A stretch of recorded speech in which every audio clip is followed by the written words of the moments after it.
Remember, change is inevitable. Growth is optional.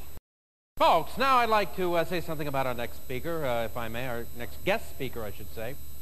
You know, a friend once told Ira Blumenthal, slow down, you're so busy you're going to burn out. Ira simply replied, it's better to burn out than to rust.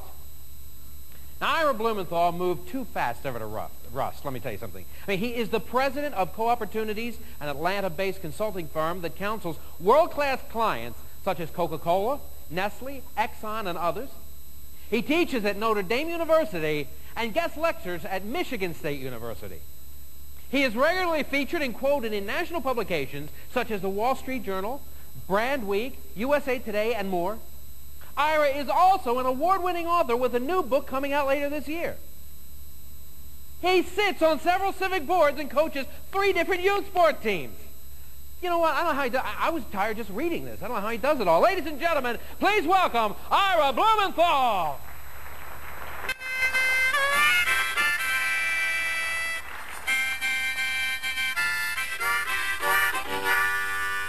You know, there's a battle outside, and it's raging. It'll soon shake your windows and rattle your walls. Ah, the times, they are a-changing.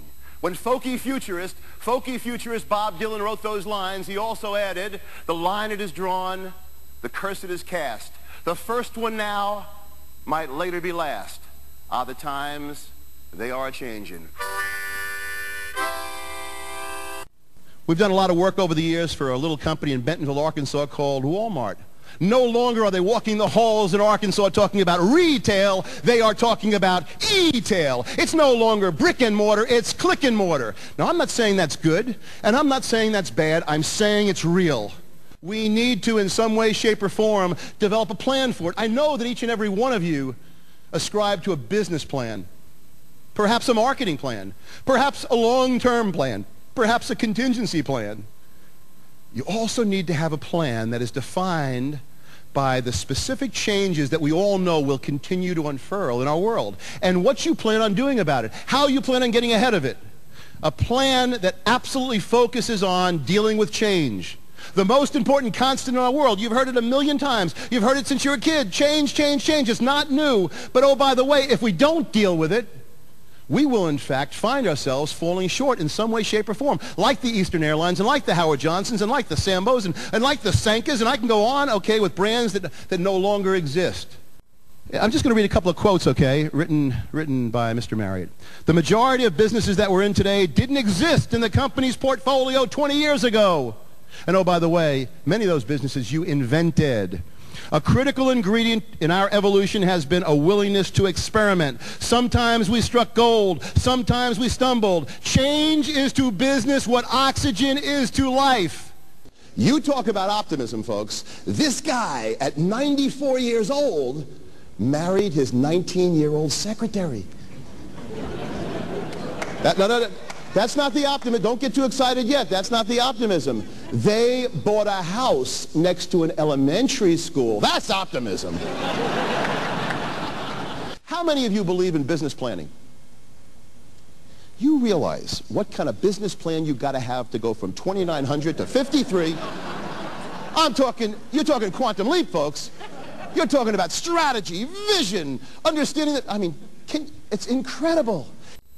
Incredible changes. If you were to pick up the 1957 issue of Fortune magazine, that was the inaugural issue when Fortune unveiled their Fortune 400 list. You would find that today, 163 companies on that list from 1957 exist. The rest of them are gone. And of that 163 companies that exist today, less than 70 are still on the list.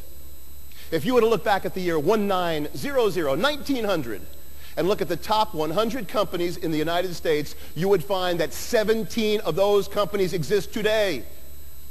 It's the speed of change. Incredible changes, incredible changes. One ship sails east. One ship sails west. As the very same breezes blow. It's the set of the sail, not the gale.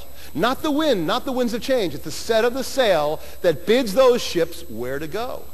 You see, the same winds of change are affecting every one of you in every one of your functional areas, in every one of your divisions and departments, and every one of your clients. It's how you set the sail that defines the ultimate direction.